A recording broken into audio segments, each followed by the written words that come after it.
Hey, I get it. When you're looking at a new gaming rig, you're nervous about spending a chunk of cash only to have the machine throttle in the middle of a marathon session, or to lug something so heavy it feels like a brick on the couch.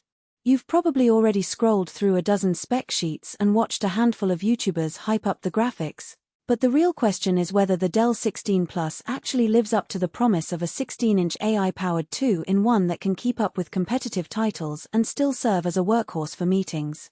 Link is in the description if you want to check the product details on Amazon.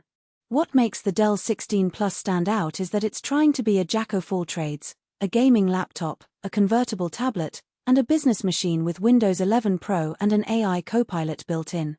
That sounds appealing until you start wondering how those priorities balance out. If you're the type of gamer who spends 3 to 4 hours a night on AAA titles and also needs to switch to a spreadsheet or a video call without pulling out a separate device, this could be the sweet spot.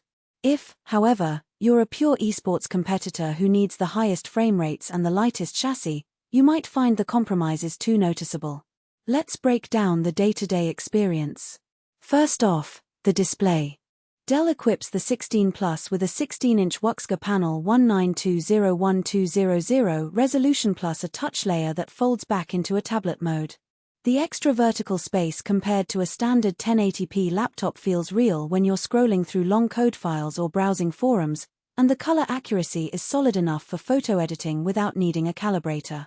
For gaming, the 120Hz refresh rate, if you opt for that configuration, gives a smoother feel than the 60Hz baseline, but you won't see the buttery smoothness of a dedicated 144Hz gaming monitor.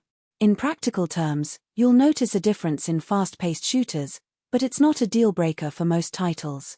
Heat and fan noise are the two biggest red flags for any convertible that packs a high-end CPU.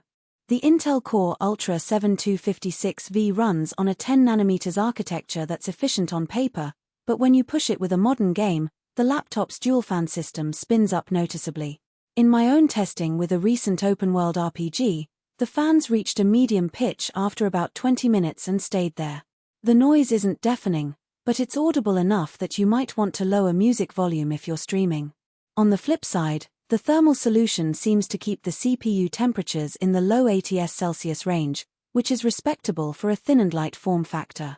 If you're planning on marathon sessions beyond 3 hours, consider a cooling pad. It makes a measurable difference. Keyboard feel is another practical point.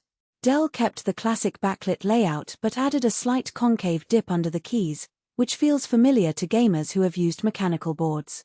The travel is short, about 1.5 mm, but the tactile feedback is decent for both typing and quick key mashing. Because the device is a 2-in-1, the keyboard is slightly recessed when you flip it into tablet mode, which can feel a bit cramped if you try to type while the screen is folded back. For pure gaming, you'll most likely keep it in laptop mode, so it's not a big issue. Battery life is where the trade-off really shows. Dell quotes around 8 hours of mixed usage, and that holds up if you're doing email, browsing, or light office apps. As soon as you fire up a graphically demanding game, the battery drops to roughly 3 to 4 hours before you're forced back to a power outlet. That's typical for any gaming laptop, but the convertible design adds a bit of extra draw from the touch layer and the 2-in-1 sensors. If you need a device that lasts a full workday without charging and you also want to game on the commute, you'll probably have to keep the charger handy. Portability is a mixed bag. The chassis measures about 0.7 inches thick and weighs roughly 5.5 pounds. That's lighter than many 17-inch gaming rigs, but still a noticeable load for a backpack. The hinge feels sturdy, and the tablet mode works smoothly, which is a plus if you like sketching or annotating PDFs on the go. However, the footprint is larger than a standard 15-inch laptop, so it won't fit in the smallest sleeves. If you travel often and need to cram into overhead bins, you might be better off with a dedicated Ultrabook and a separate desktop-class rig at home. Now, who should actually consider buying the Dell 16 Plus? If you're a freelance designer who also dabbles in gaming, the combination of a high-resolution, touch-enabled screen, Windows 11 Pro with AI features, and enough GPU muscle to run most modern titles at 1080p makes it a compelling all-in-one solution. The AI copilot can help automate repetitive tasks in Photoshop or Excel, which is a nice productivity boost you won't get on a pure gaming laptop. Small business owners who need a device that can pivot from boardroom.